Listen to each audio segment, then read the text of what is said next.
La traducción audiovisual es una modalidad de traducción que se encarga de transferir contenido de un idioma a otro en productos que combinan imagen y sonido, como películas, series, documentales, programas de televisión o videojuegos.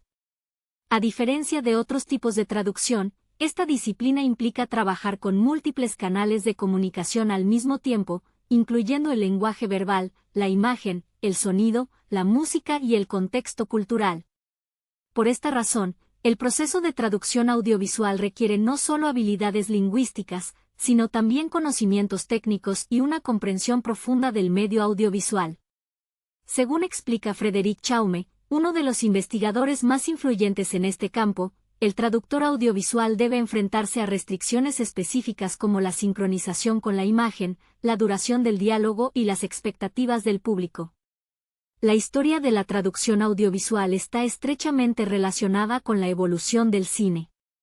Durante la etapa del cine mudo, que abarca aproximadamente desde finales del siglo XIX hasta finales de la década de 1920, la traducción se realizaba mediante intertítulos. Estos eran carteles de texto que aparecían entre escenas para explicar los diálogos o continuar la narrativa de la historia.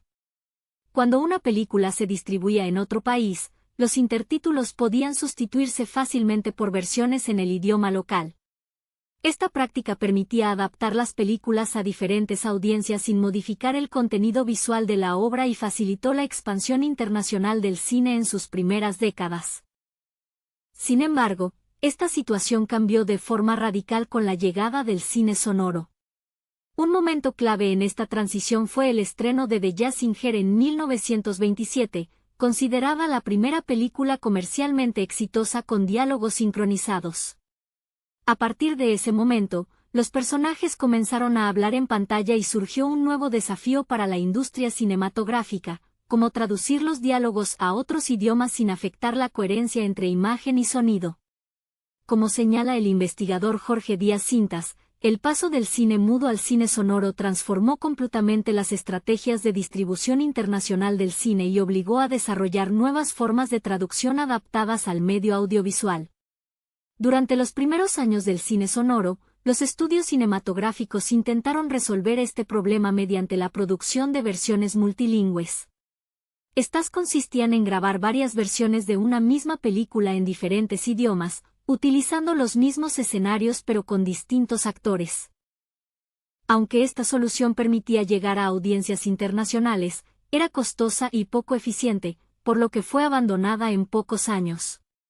Como resultado, comenzaron a consolidarse dos de las modalidades más importantes de la traducción audiovisual, la subtitulación y el doblaje. La subtitulación consiste en presentar en pantalla una traducción escrita de los diálogos mientras se mantiene el audio original de la obra. Los subtítulos suelen aparecer en la parte inferior de la pantalla y están sujetos a varias limitaciones técnicas, como el número máximo de caracteres por línea y el tiempo disponible para su lectura. Según Díaz Cintas y Remael, el subtitulador debe realizar un proceso constante de condensación del discurso original, ya que el espectador necesita tiempo para leer mientras observa la imagen. Esto implica que la traducción no puede ser completamente literal, sino que debe priorizar la claridad, la naturalidad y la economía del lenguaje. La subtitulación se popularizó especialmente en países del norte de Europa, como Suecia, Noruega, Dinamarca o los Países Bajos. Una de las razones principales fue su bajo costo en comparación con el doblaje, ya que subtitular una película es considerablemente más barato que producir una versión completamente doblada. Además, muchos espectadores prefieren escuchar las voces originales de los actores, lo que permite conservar elementos importantes de la actuación, como la entonación, el ritmo y la expresión emocional. Por otro lado, el doblaje consiste en sustituir las voces originales de los actores por nuevas voces en otro idioma. Este proceso implica varias etapas. Primero se traduce el guión original, luego se adapta el texto para que coincida con la duración del diálogo y con el movimiento de los labios de los personajes, y finalmente actores de doblaje interpretan los nuevos diálogos en un estudio de grabación. De acuerdo con Chaume, el doblaje requiere diferentes tipos de sincronía, como la sincronía labial, que busca que el diálogo coincida con los movimientos de la boca del personaje, y la sincronía temporal, que asegura que la duración del diálogo traducido sea similar a la del original. El doblaje se adoptó ampliamente en países como España, Italia, Alemania y muchos países de América Latina. En algunos contextos históricos, su uso también estuvo relacionado con políticas lingüísticas y culturales.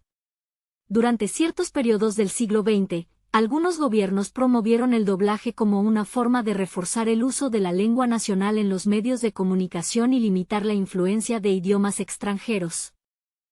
Con el paso del tiempo, la traducción audiovisual ha seguido evolucionando y diversificándose. Además del doblaje y la subtitulación, hoy existen otras modalidades como el voiceover o voz superpuesta. En este método, el audio original se mantiene a un volumen bajo mientras una voz traducida reproduce el contenido principal. Esta técnica se utiliza con frecuencia en documentales, entrevistas o reportajes televisivos. Asimismo, la traducción audiovisual también ha desarrollado modalidades orientadas a la accesibilidad. Entre ellas se encuentran los subtítulos para personas sordas o con discapacidad auditiva, que incluyen información adicional sobre sonidos, música o efectos, y la audiodescripción, que describe los elementos visuales de una escena para que las personas con discapacidad visual puedan comprender mejor la acción que ocurre en pantalla. En las últimas décadas, el crecimiento de Internet y de las plataformas de streaming ha transformado profundamente el panorama de la traducción audiovisual. Empresas como Netflix o Amazon Prime Video distribuyen contenido a escala global, lo que ha incrementado significativamente la demanda de traducciones en múltiples idiomas. Este contexto ha generado nuevos retos para los traductores audiovisuales, quienes deben adaptarse a flujos de trabajo digitales, a nuevas normas de subtitulación y a la necesidad de localizar contenido para audiencias culturalmente diversas.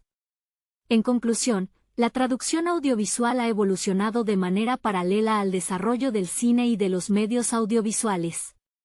Desde los intertítulos del cine mudo hasta las complejas estrategias de doblaje, subtitulación y accesibilidad actuales, esta disciplina ha desempeñado un papel fundamental en la circulación internacional del contenido audiovisual.